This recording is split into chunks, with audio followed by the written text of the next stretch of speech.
our visitors and all of our folks that work with the city, and in all of the press that we have. We just appreciate everybody being here.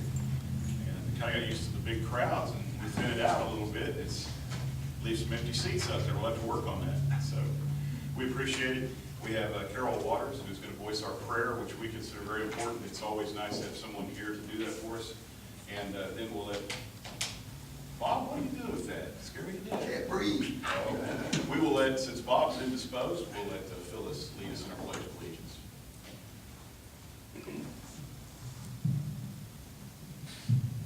Let us pray.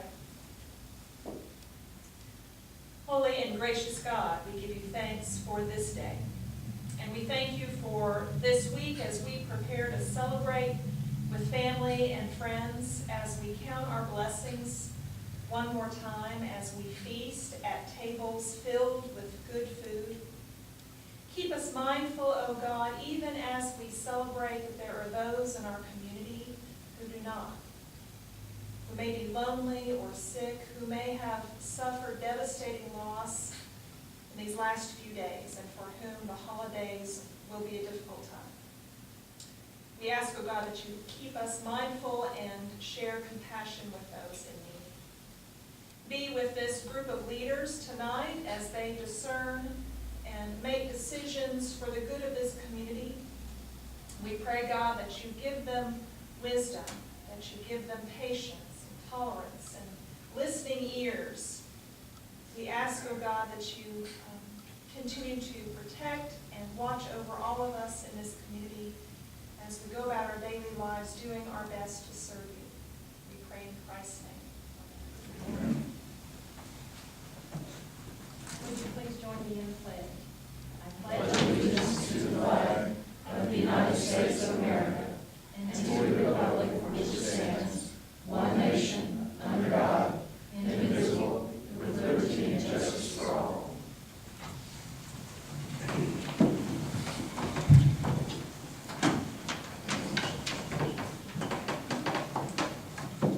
Okay. We will go ahead and get started and open up the regular meeting of the Clinton Public Works Authority. And under the consent agenda, we will entertain a motion to approve the consent agenda. So moved. Trustee Marcy? Yes. Trustee Smith? Yes. Trustee Rodoff? Yes. Trustee Hewlin? Yes. And Chairman? Yes. Have a couple of action items. One is presentation regarding water distribution infrastructure. And is this one of them closed? Yeah. Okay, we'll minimize it. PDF? One more open. Right there. There we go. And Steve will. Yeah, Council, I appreciate it. Didn't have a large agenda item, large agenda this second meeting, but wanted to cover a few things. Our drought, obviously, as you know, has affected us in the lack of water, but it's also affected our infrastructure. And we've been fighting some areas. Clinton's actually fought a little bit of this for years, but we're seeing a little bit more of it right now is some discoloration in our water and also taste and odor. And we've been working on this, and I've got Jeremy Bush with Severn Trent and Stephen Jones, our new public works director, to kind of walk you through what we're doing right now to alleviate the situation and work on to resolve it. And I'll just turn it over to Jeremy and Stephen. Here's some samples that we've actually pulled. Pass them down. As you can see, there's a little discolorization, and you can kind of see how it goes with the buildup in the pipes. It's kind of kicked up when we were doing our auto flushing on the east side of town, and we pulled back and we actually stopped doing auto flushing to see if that was what started that whole issue. And it didn't stop, so we're going to look into What am I'm not sure what I'm looking at. that is What is that, water? That's pipe pipe? that was cut out the first day I started on 11th and evening, just over by the post office. Okay, thank you. I'm sorry I interrupted. I'm going to tell them what causes that. It's an iron buildup that's done over years through the older infrastructure. So the main areas that we've been getting complaints from are the older areas in town that have the original pipes in them. What's the pipe made out of? Steel? That's That's an iron pipe. Iron pipe, it's been there since when? Oh, that's probably 1950s. Oh, 1950s. It's very old. Okay. Sorry for the interruption. Oh, that's okay. But as we were pulling more water through the system, it's obviously was breaking up and pulling it out. But Where'd that pipe taken out over by the post office, 11th and yeah, it was one of the, actually the first break on my first day. Excuse me. That's okay.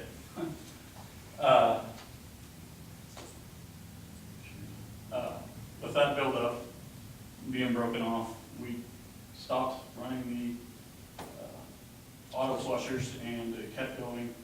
And we are looking into it. It's safe to drink even though it isn't pleasant to look at. Some areas of town are noticing a smell and odor that comes with it. But again, it's safe to drink.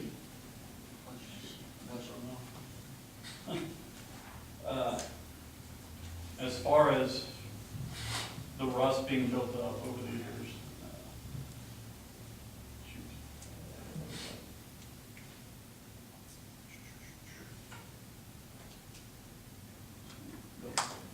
the areas that we've gotten complaints are brown, red, orange, yellow. We are going to have to look at improving our infrastructure. It's going to cost quite a bit of money to do that. It'll take some time. I have Jeremy here to kind of break it down, the reason why it's doing that. Can I ask one? Yeah, Now, will this stuff break off and be in my glass of water, or? that's actually That's what that is. Oh, that isn't a glass of water. Oh, Yeah, we pulled a sample for you so you could see what we're dealing with around town. And Jeremy, we're gonna walk you through some, and he's right, it's gonna cost a lot of money to fix all our infrastructure, which takes time, and millions of dollars, which we're gonna continue to do over our capital budgets. But there's other remedies too that we're gonna try to, and Jeremy's gonna talk to you a little bit about I'll that. be quiet. Oh, no, you're fine, ask any Okay, questions, no big deal. ask any questions you want, that's what we're here Those are three for. of our worst though. That's just in areas of town that. Those are the ones that have been very common and consistently bad. We've had other areas in town that are come and go. It might be once a month, once a week. I know But those have right been there. fairly consistent. And when we've had complaints, we've gone and flushed and I then know put right paper there up. at Glen Smith, what is it? There's been a couple of them at Glen Locust. Smith and also around Sixth and Locust, that area. Right, really bad. Yeah, those are the ones that have been very. You wanna talk about why we flushed though a little bit and what that Yeah. does, so they know what that means. Yeah, at first I was gonna go into with this here, what this really looks like is whenever it's wet and in the pipe, it looks like it's drying real hard and crusted, but when it's actually in the line, it's out like soft blisters. And it's just a creamy paste that's rust and calcium that's built up from hard water over time in the lines. And what you'll run into is that from time to time, you'll get slightly aggressive water, and it'll actually start taking that stuff back off the lines, or you'll get a change in flow due to somebody deciding to fill up their pool, and they might change the direction of flow in the water pipe and cause some of that soft stuff to break off, and it dissolves in the water naturally and creates an issue. And that's what everybody sees these issues to Can some I extent. mess you up? I'm sitting here looking at this, so it's a combination of things in the water Yeah, and the oxidation of the inside of that pipe? or- Yes. Okay. and it just happens over the years. Yeah. And you'll see there'll be calcium that's actually applied to the pipe over the years from hard water, and then also you'll have the chlorine in the water, slightly corrosive water will start taking that iron and cause it to rust inside the pipe, and it just builds up into a creamy paste. They call it tuberculation. Looks bad. But like he was saying, the state and the EPA look at iron as a secondary contaminant. It's not harmful, but of course it's objectionable. Nobody wants to have a red glass of water. It's completely safe to drink, and as far as one of the best ways to alleviate the issue quickly is flushing and corrosion control of some sort. We've been looking at polyphosphate addition that will basically coat the lines in town and allow the water, whether, even if it is corrosive, it won't pick up the iron and stuff out of the pipes. So this polyphosphate stuff, is it coating? It's a chemical addition that we would actually inject into the water, Mhm. and it causes the water to become stable for a certain period of time. Depends on the chemical makeup of the water. Sometimes it may last for 4 days, it could last up to a week.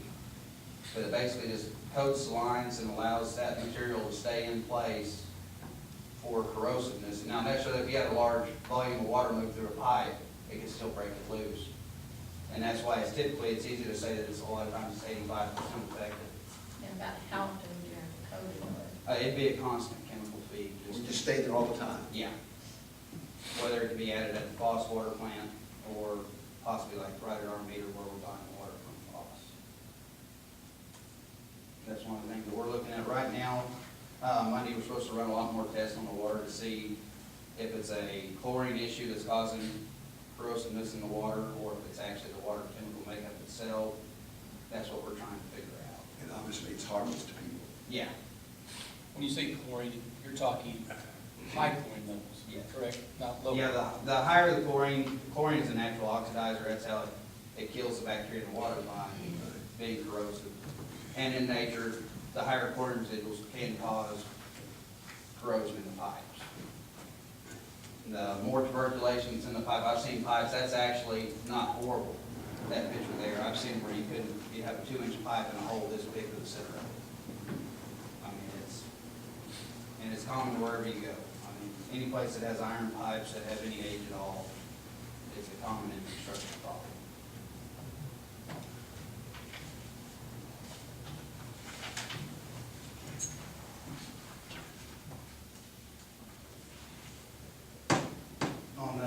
If you can go through to that chart that I had for corrosion. Where it shows the scale forming. You can minimize that, go that. Oh, okay, we're running the other. Yeah, that would. Oh, no, down. Did we get? We have a couple. Oh, I didn't get that far. I had that one time. Well, go ahead and walk me through it. Yeah, basically it's just a graph that we use as operators to look at water based off the alkalinity, which is the buffering capacity of the water, versus the pH, which shows whether it's corrosive or basic. And we're able to graph that and look at where it falls on the scale, whether the water, when it goes to the pipes, is going to be coating the pipes or be stripping stuff off the pipes. And based off of looking at Foss's water right up front, it shows that it's actually depositing or right at neutral and is doing nothing. But as far as, and that's why we're kind of looking at the chlorine issues and possibly looking at too high chlorine residuals in places that's causing this issue.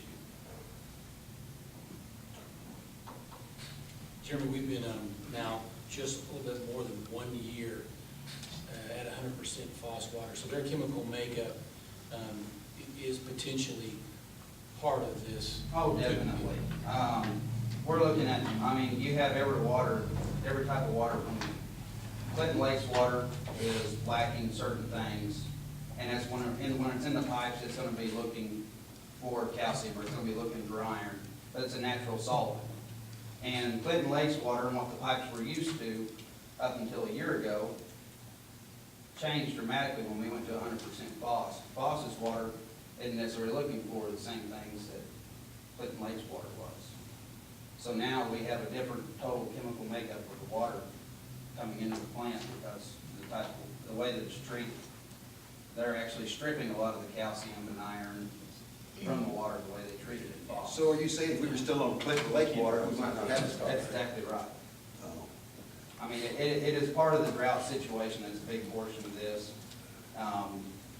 The lines in town, it's been a 60-40 split or an 80-20 split for so long that these pipes are not used to the chemical makeup of Foss's water, is what it really boils down to. So basically, we're not saying it's Foss's fault, it's just inherent in a new mixture Right, of yeah, water. Yes, that it's you're just gonna a have- change that the pipes. They're gonna be adjusting to what the new flow, okay. And we're working with Foss and their engineers as well on their plans and that water, how things work in the future. And it's an ongoing relationship that we know we have an issue, and it's kind of grown over the last recent months, and we're here to tell you that we know there's a problem. We're going to fix it. It is safe. And here are some ideas and things we're going to try. We're going to try to take a common sense approach. I've talked to Jeremy and Stephen about this, that we're not just going to spend thousands and thousands of dollars off the bat. We want to, one of the things we looked at right away, stop flushing. We think that could be possible. Well, that may have helped a little bit, but didn't solve the problem entirely. So chlorine level, we can drop the chlorine levels in some areas, that could possibly help. And the next would be the coating, injection, that could also help. So it's a combination of things that we want to try to overcome to resolve the issue. We're just basically trying to get a good spectrum of everything. We're just starting with the simplest stuff and working our way as we go along until we get the problem resolved. On the next slide, is just, I have several locations in town we get a lot of testing at. I understand it's real small, but basically what I wanted to show as far as, if you looked at the location, and then the next column is a color appearance. This was just some grab samples in town that we took. And we were looking at the clarity of the water, and then the total chlorine, which is the fourth column, and then comparing that to the iron all the way over at the far edge. The higher the chlorine, the fresher the water, obviously. And then you look at the iron levels, they were lower at this scenario. And then you got down here in some of the areas where it had the lower chlorine, they had very high iron. Now, once again, I'd said that they recommend the iron to be at 0.3. You see some of these locations that actually had the moderate red tints and the light red tints. Some of those had 2.49 parts per million iron. Well over the requested limits on those. So basically, and it's not coming from the lake itself, that's actually what's being stripped off the lines in town. And that's why we're seeing what we're seeing. It's not necessarily coming from Fox, it's actually problems being created here in town, based off of either water age or the water itself looking for certain chemicals and pulling them off the line. Now, what level of iron do we start to get really concerned about? Basically, they recommend it to be at 0.3, but really, until you're not going to see problems until you get around 0.6 to 0.8. A big portion of these locations were well under that. But you had the low areas that where the water had, you could obviously see the chlorine was lower, and you would see that that water was older, and it had been in the lines longer, so it had picked up more iron in the lines. And that was part of the time when we were looking at the auto flushing and bringing that up. And then once we did that, it actually we started moving so much water through the lines, we were actually taking a problem and making it worse. Because we were moving so much water through the lines, it was breaking it loose naturally with force as opposed to just chemically dissolving. And flushing is a DEQ recommended way of keeping chlorine residuals up in areas that are low in use because there's inactivity in that line, correct? Yes. That basically there's several dead end locations in town, and we had to flush water at those locations to keep the chlorine up here so the water be safe for everyone. And by doing that, it started causing other problems as well. And that's where we started looking at the chlorine booster stations and stuff like that, trying to keep from having to flush so much water on the ground and possibly eliminate two problems with one fix. So do you have any kind of a time frame when this might be kind of resolved, like a year or 6 months? Or? Oh, it really, don't it depends on how simple the fix is. If we're able to eliminate the problem by lowering the chlorine residuals, it could be fixed in 2 months. Okay. And this solvent would help you, right? Yes. And then if, let's say the chlorine residual, lowering it down helped it, but it didn't remove it. If we had to look at a chemical addition, that could add on another few months because you still have to go through approvals with the state and everything with that. But it's not long term as far as long as it's a simple fix. If it turns out that we're going to have to look at replacing lots of lines and stuff, then it'll be drug out tremendously. Are samples, have you taken samples from some areas of Clinton that have had water lines replaced in the recent past? The locations, we tried to pull some a wide variety in town, and that's why it's so, I mean, you look at it as far as like at the Foss Pump Station, there was the highest chlorine residual and next to the lowest iron, and that's areas that has fairly new lines. And then as you get over here to Sixth and Locust, where it's older infrastructure, we tried to cover both new and old and looked at it, and there was a significant difference. Aren't most new lines PVC? Yes. So, Yeah. the discoloration, you would probably notice a difference in the discoloration of the color appearance of a sample that was taken from, say, North Sixth Street compared to somewhere on the South Third. Oh, definitely. I mean, you have an area that has all PVC lines, as long as the transmission line going to it is PVC as well, then that water never actually comes into contact with those iron pipes where it can pick that stuff up. Because PVC won't be coated like that. That's correct. One of the issues we're facing though is we want to continue replacing all our mains. And that's an ongoing process. But we found out when this large leak that happened over by Nance and the post office, our main is right in the middle of the street. So we have roads that it's not just a cost of replacing water line, it's a cost of replacing an entire new road too.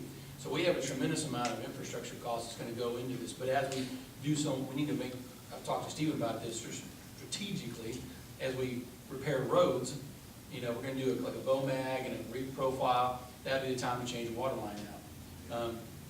But if we're just doing a good road there, we don't want to go in tomorrow and rip up a good road. When possibly other ways would buy us some time, clear up the water, until we do have a good opportunity and a better time to replace that water line, and as well as the road. So. Yeah, makes sense. And the smaller things that we're looking at doing as far as lowering chlorine residuals and chemical addition and stuff like that, that's gonna buy that time. Because, I mean, the chemical addition is a guaranteed fix to a certain extent. I mean, it may not remove all of it, but it's going to help. And lowering chlorine residuals is more than likely going to remove a portion of it. We don't know how much, and that's kind of what we're looking at. To buy ourselves time to look at infrastructure. If we were looking at, you know, and I know the northeast side, we just did, the north central side was done.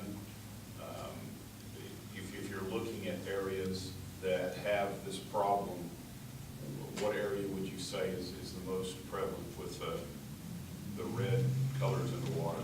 The areas that I've seen so far is the Glenn Smith area over on the east side, and then around over here at Sixth and Terrace, that there's about a 4 to 6 block radius right there that seems to be a real problem area. Those are the two areas that I've seen most consistent right Do we have citizens that have the same problem we had on the northeast side, where their water lines going into their house, even though their water lines are stopped down I'm sure by that there is, same yeah. thing? Same thing. now. But I mean, those houses that had galvanized pipes installed, they're gonna do the exact same thing as that iron pipe did there. Do you plan, Steve, to identify an area that maybe has a size and scope that we can do out of our capital budget?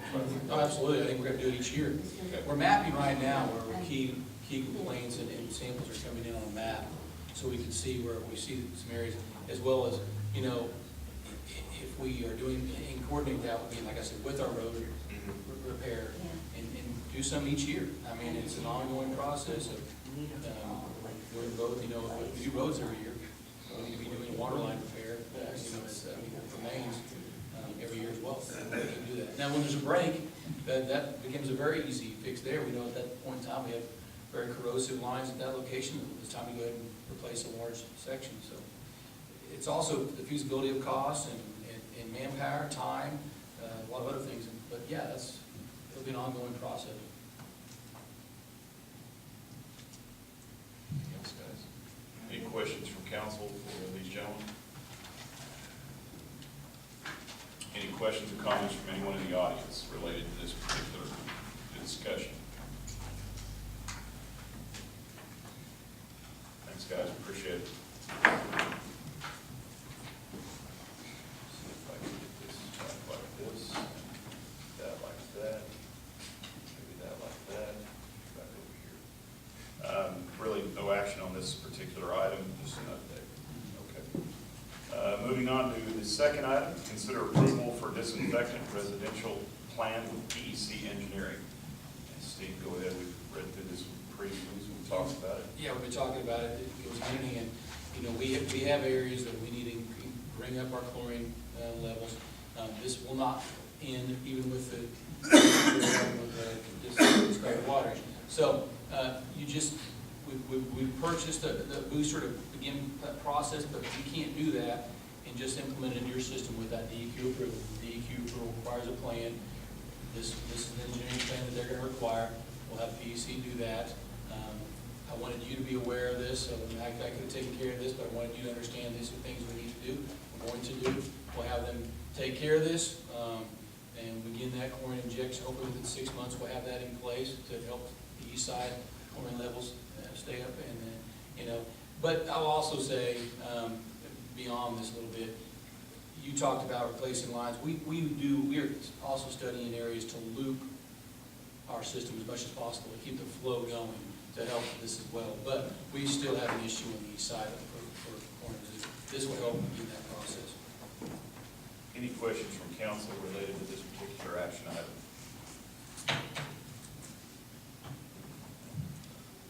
Point out that not to exceeds under Steve's authority. He's bringing this to us to make sure we're aware of what's going on. Any questions from anyone in the audience related to this proposal? Not seeing any, I'll entertain a motion to approve the disinfectant residential plan with PEC Engineering. Trustee Smith? Yes. Trustee Rhoda? Yes. Trustee Hewland? Yes. Trustee Markley? Yes. And Chairman? Yes. City Manager's report for the Public Works Authority.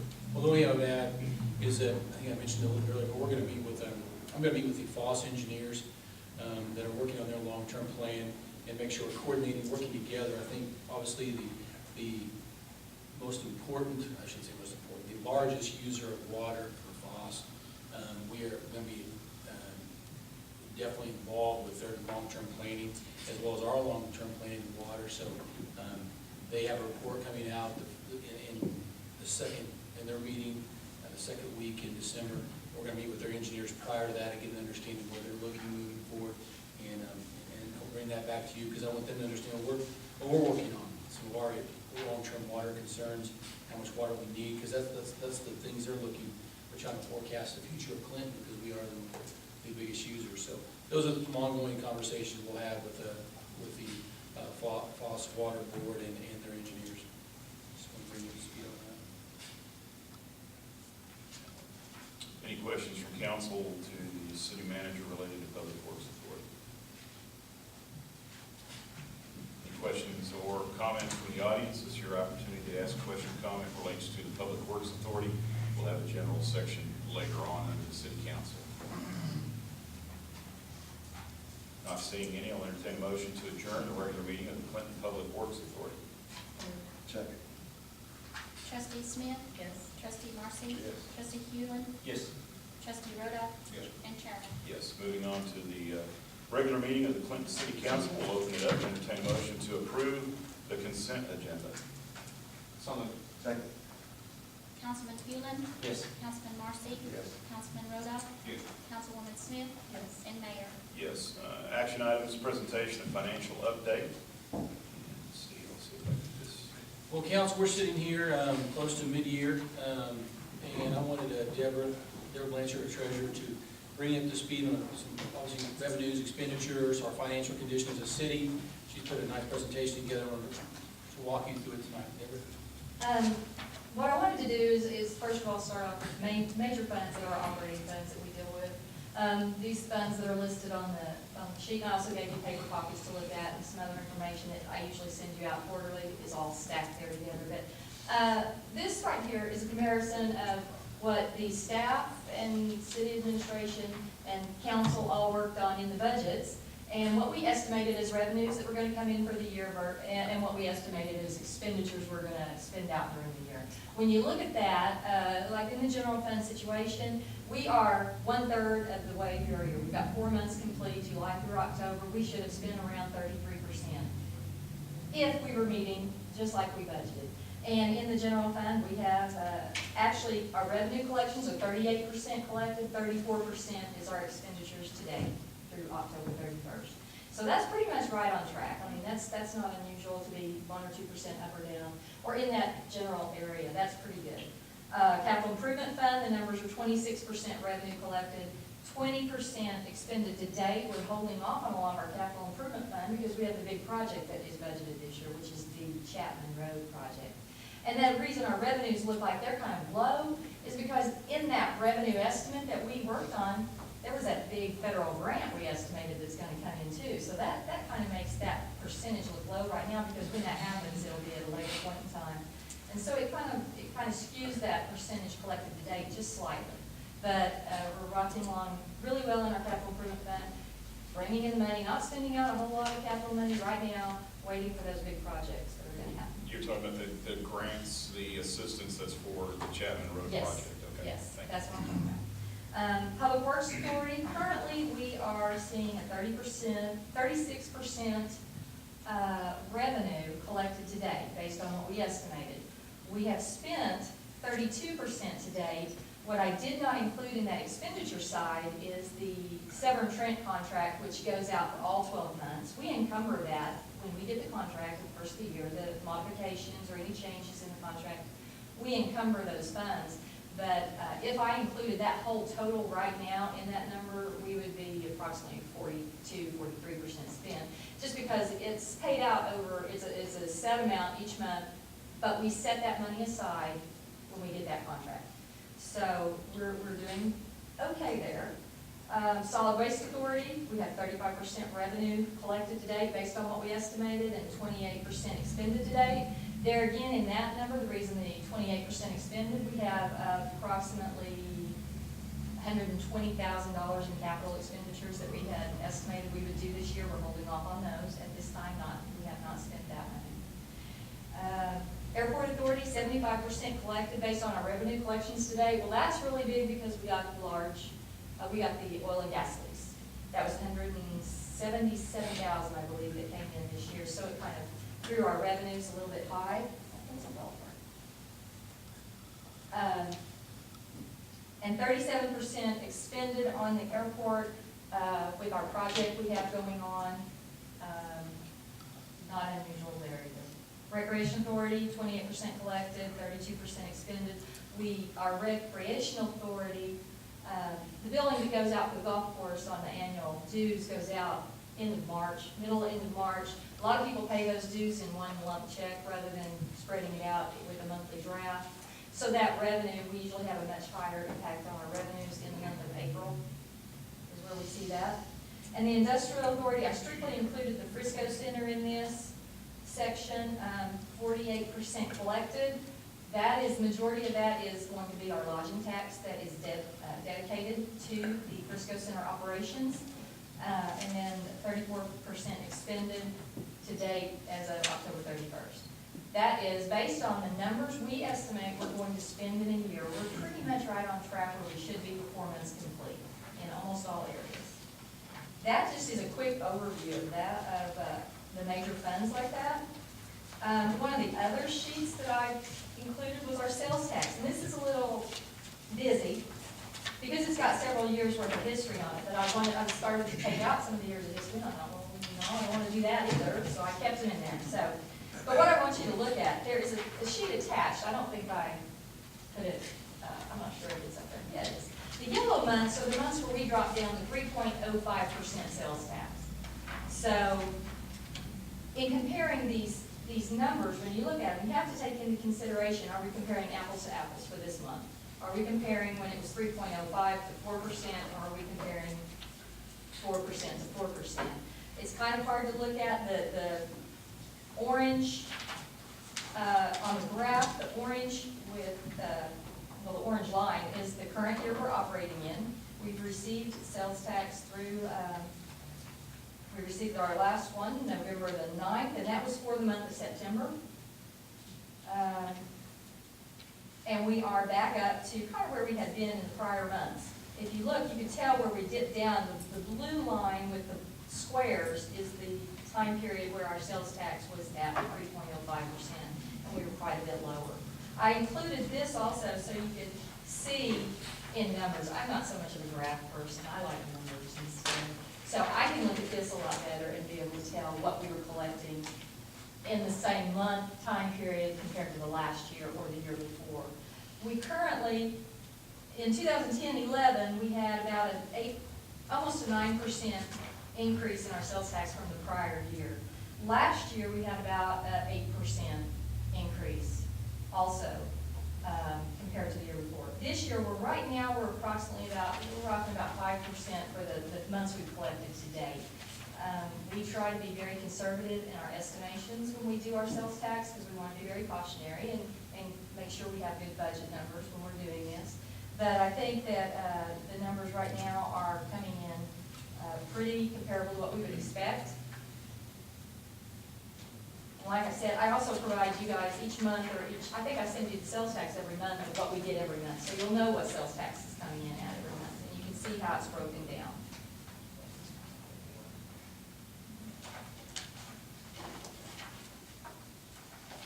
In a couple other areas I thought you might be of interest in, the Economic Development Fund currently has $1,450,000 in it.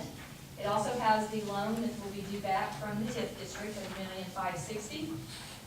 That, without disclosing proprietary information for the property owner over there, I think that TIF project will hopefully see a payback anywhere from 7 to 9 years, especially once ad valorem starts kicking in. Right now, we're just receiving lodging tax and sales tax that's collected within the TIF boundaries.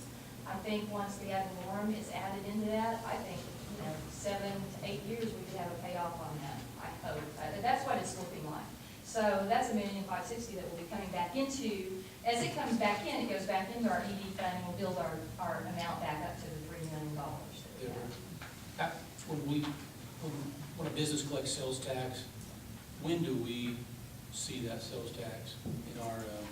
2 months later. 2 months later. So business has sales this month, in the month of November. They remit to the Oklahoma Tax Commission in the month of December. We receive the money from the Tax Commission in January. So it's always 2 months behind.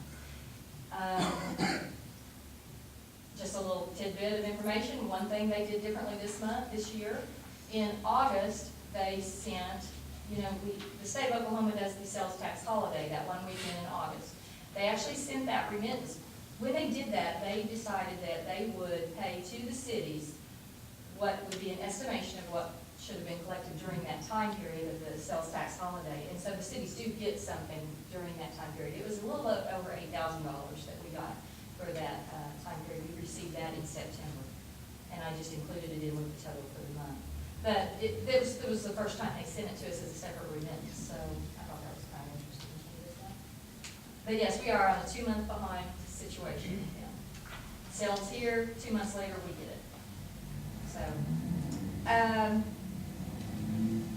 the projects we have going on, we updated information for Mr. Hewitt today. The police station currently with construction to date and the few encumbrances we have left is at $759,000. His estimation that went out with the budget was about $830,000. I think there's just a few more things that are not encumbered that we haven't placed orders for yet, but that project is wrapping up and is coming in under what his estimations were.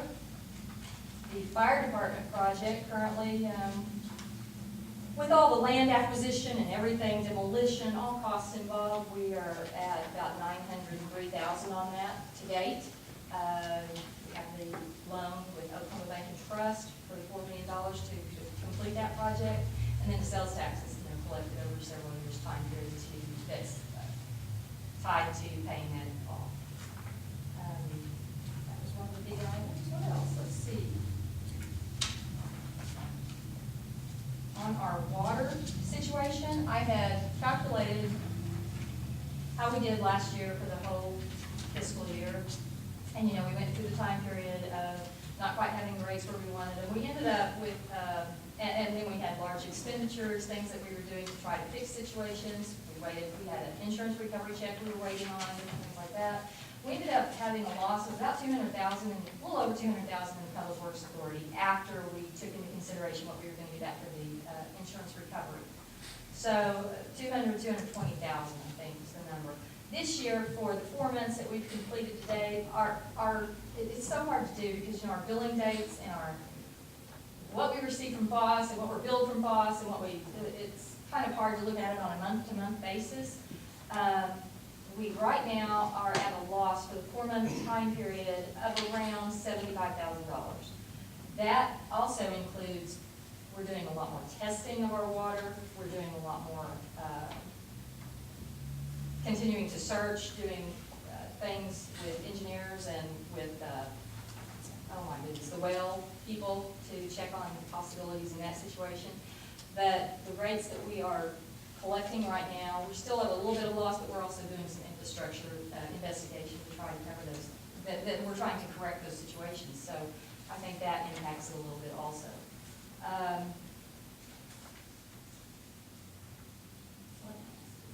I think that's everything I can think of, unless you have questions. I'd love to I have a answer question. questions. And you may have answered it and I didn't get it. Sure. We have taxes go up and down and so on, but when you look at the sales tax collections, can you tell how much better off our economy is because of, is there a way to tell that? I mean, Well, you say, I mean, well, we're up this much because, and that's sales in the community, that's not new taxes or, you know what I'm saying? Right. I really think when you look at, if you look at the blue line with the blue squares, and you take into consideration the months of October, November, December, January, February, March, compared to, let's go back a couple, 2009, 2010 area, which was the blue with like an asterisk. That's a huge increase over those past years. I do think that's oil and gas related. I think a lot of that has been based on oil and gas related. Okay. Anytime we have construction or anytime we have new lines coming through our community, we see it in sales tax, we'll see it in use tax. Use tax is sales tax for items transferred from another state here, sales tax paid on those items. And I think we've seen that trend. You can tell that it went back up once we implemented, it's easier to look at once the 4% was implemented again. It definitely went up. You can see what it did in the month of April 2012 and how much higher it was. There again, and when we started in the orange bar, and it starts back up in the month of May, and it's still high. Now, June month dropped a little bit, July's back up. It's kind of been a little bit of the trend. I think right now, it seems like things have kind of, from what I hear around, things seem to be a little bit slower in that industry right now, just because as they get to the end of the year, they kind of want to calm down, and then hopefully it picks back up in January 1. They watch their numbers too, so I hope that'll be the case. So you would say our economy looks pretty good to you? I think our economy is doing pretty well in this area. We are very lucky in western Oklahoma. We weren't impacted by things the east and west coast were impacted I by. understand. And even the other side of the state was impacted differently than we were. So I think we have done pretty well. Just so you know, I don't appreciate you using the orange line this week. She's got your pink in there. It's Rhonda's fault. I did it. It's an accident. Yeah. It's a conspiracy, I can do. Go Pogues, right, Rhonda? But, I don't know what else, they did the bond closing, signed all the documents today for the refinancing of the 2003 and 2006 debt. I think that closing, all those funds will be in place by the 30th of this month. We'll have that one bond issue to pay, and it's committed to being paid with by the sales tax related to the Acme debt, the sales tax, part of the third penny sales tax that was originally a long time ago set to do the water line project. That's the only old debt we have left. That's the old debt that we have left, is that included when we did the Clinton Lake water line. So I think we have some pretty good projects going on, and I think it's, We're paying down on we've been paying down early on some lease purchases like last year, and we'll continue, when we see like if revenues continue to be up, which we are conservative on expenditures and revenues. And we hope our revenues obviously exceed what we expect, which they will. That allows us to do some of those payoff early on these purchases, which we'll do. So because obviously our money's not making a lot in the bank right now, so we can pay some debt down. And we'll do that. Hospital trust, are you happy with, I mean, realizing it's atrocious, it's just, what it is you, You know, it is really, the hospital trust has been, as things have paid down, we've had several that were mortgage-backed type securities, and those pay down on a monthly basis. As those come back into the bank that's managing that, they have been very good about trying to get it out either in a brokered CD or trying to go anywhere else we can without going into a long-term security or anything over a few years, because you just don't know what the rates are gonna do. Right now, rates are really, really low. And our yields, our estimations for revenues in hospital interest earnings, you know, we've had to really cut those back some this year because we know that as those monies are coming back to us and they're reinvested, it's at a lower rate than what they were getting for us before. They've always done Fannie Mae and different kind of mortgage-backed securities. They've done some treasuries, but treasuries pay nothing at this point in time. And so we try to do a lot of, we've done recently several CDs. Locally, of course, we always participate with all of our banks here in town. And then we've gone through one of the local banks and they've gotten us brokered CDs through one of the banks in Oklahoma City. And those are brokered CDs that are from all over the country. And we're getting some better rates there.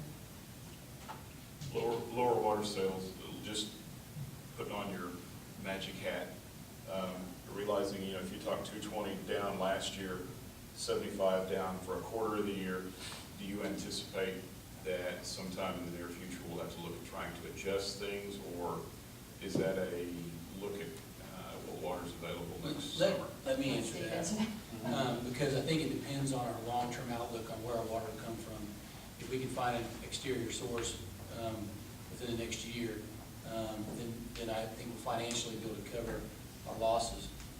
If we have to go through another full year currently with FOST and continue to explore more infrastructure costs, which we're seeing in some other areas, like we talked about tonight, more in boosters and engineers and more test wells, then that could be closer to, you know, over $100,000 in loss. It's really gonna depend on if we can find a secondary or another source of water. So it's still in play, basically, you're gonna see how it goes. Part of the situation too is the amount of flushing that they were having to do in some of the past several months. That's water we're buying in excess of our allotment. So that has to come into play too. It's not water we're billing out to a customer. Relay, oh, I'm sorry, go ahead, Phyllis. No, that's okay. I remember the question quite a bit. If you, with your magic hat on, if you look at the revenues coming into the TIF district and you extrapolate that out for another hotel, did we get that year down to about 5 possibly? Oh, I think definitely you could, because you'd be looking at both lodging tax, ad valorem tax, and sales tax on that one also. So all of those things would come into play. And in that TIF district, anything, you know, that's based on incremental increases. There were no sales tax collections in those boundaries during that, when that TIF was formed. The sales tax collections were 0. The lodging tax collections were 0. So until this is paid off, 100% of the collections for those two things in those businesses within that area goes to pay this off. That is something that doesn't go in and stay, I mean, we receive it a certain way, but it actually gets transferred back out of the Frisco Center because it has to meet those requirements for the lodging tax collections. It has to be committed to that TIF district until it's paid off. So yes, even that next operation, if it takes place and gets going, well, even with the water tube, you know, that's just gotten started in recent months. I don't know what the impact of that's going to be quite yet, but the hotel, same way, will be, another hotel will be the same way. Basically, we've got some wild cards there that we're still gonna have to see what the impact's gonna be. I think it'll pay off much faster than what we think. But right now, it's doing well. It's a crazy thing to figure out, but it works. And ad valorem, we've received nothing today. Will that be on, I think that would be on the billing for this year, that went out in this year with the county. I'm not really sure. Some parts of it, hotel. Because the hotel was completed. Hotel was, not the water park there. Okay. One last question from me. We've talked new hangars at the airport for a long time. They're not huge. We've talked. They're not huge revenue generators.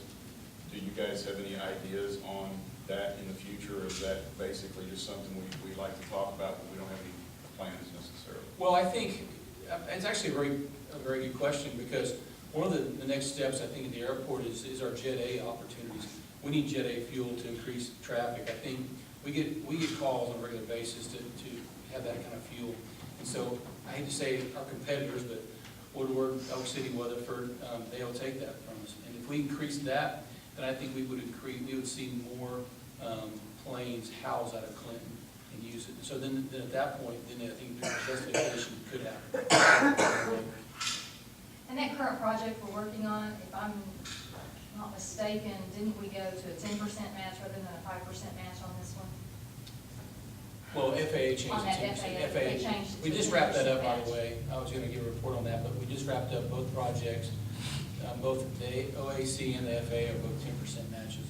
The good thing we got funding, it went from 5 to 10% though. Okay, just saves a lot. Okay. Any other questions from council?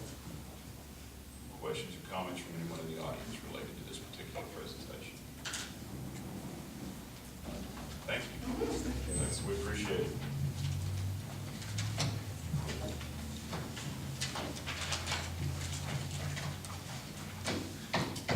City manager's report for the regular meeting of the Clinton City Council. Well, council, I'll be real brief. She mentioned PD is basically wrapped up downstairs. We just have a few equipment items to work with the chief on purchasing. The fire station, you see some exterior walls in the admin area going up right now. And then about the 15th of next month, you'll start seeing some precast concrete walls go up in the base. So that's pretty exciting. So that is moving pretty good. Trying to catch up on the schedule. And then last, you mentioned Chapman Road.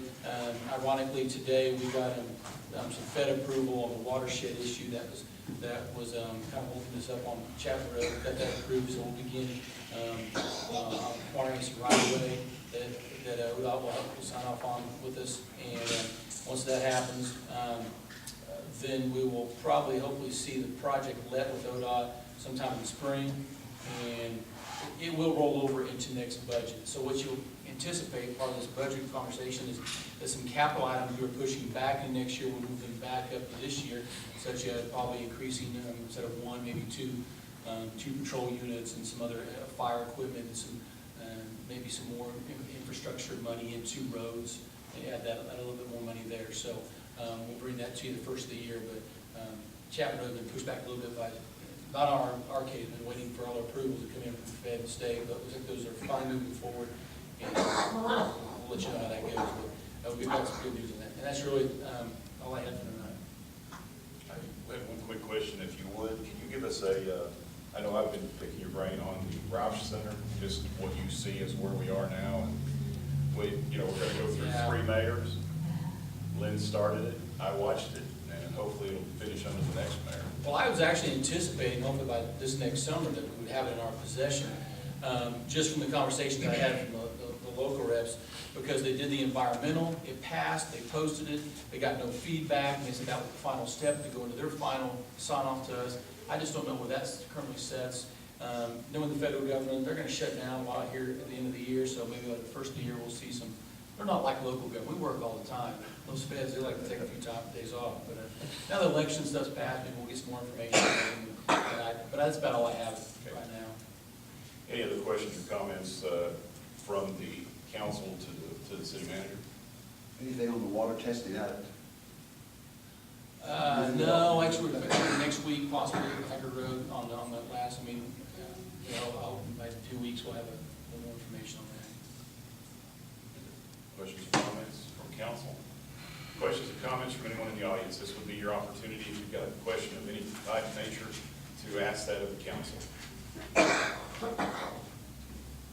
Not seeing any, I'll entertain a motion to adjourn. I move we adjourn. Second. Oh, hold on, sir. Phyllis wants to say something. Oh, okay. Go ahead, Phyllis, I'm sorry, I knew that. I gave letters to all of the council and to our mayor and to our city manager, but this will be my last month in Clinton. My daughter and I will be relocating to Oklahoma City. I can't even talk.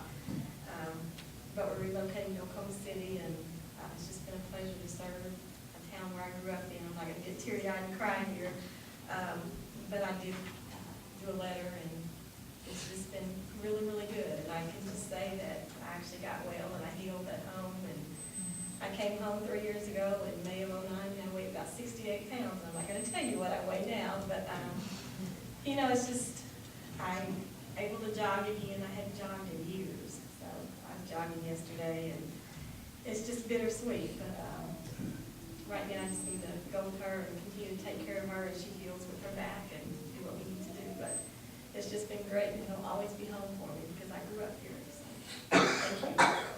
We've had people come and go, and we hate to see the people go. So I hope the Lord blesses you in your new digs and your new location. But the neat thing about Clinton, Oklahoma, and I can tell you every homecoming, you can always come back. You never miss it. So that's one of the neat things. You can still see people and come back. So good luck. We appreciate your service. Mayor, can I say Yes, one ma'am. thing? I just would like to say, I know a lot of elementary kids, like my two children. Phyllis has done a lot of subbing at the school system. My kids have always loved it when Phyllis has been there, so I think a lot of kids are going to miss Phyllis. Thank you. I'm gonna miss our kids, so I can get teary-eyed now. We would beg you, so we appreciate the fact she served with us because we didn't have anyone in that area. And for me, I've enjoyed the questions you've asked, and I think you've represented the folks that live in your ward very well. You've had a good representation. You've not forgot to ask the questions they wanted to ask, so. You know, and when I first came on, I mean, not very many people really know how sick I had been, but at one point I really couldn't remember what 2 + 2 was. And I can remember when she was, that was the scariest thing for me. And I came in, I sat down with Deborah, and she just kind of walked me through it. And I can't believe I can actually read things and do things today that I can, but it's just been really good, you know, and we're a better place to come home and serve and, you know, just be part of the community. So it's just the greatest city in the world. You know, it's always home, and it's always just, it's a part of me. So I can say that with pride. You know, it's Red Tornado pride. I think it's kind of like we always hear about OU. You know, those of us that are from Clinton, you just never leave. You know, it always just stays with us. No matter where we go, we run into somebody, and it's just, it's wonderful. It's just incredible. So. We appreciate what you've done with us and for the city. Thank you. Any other questions or comments from council?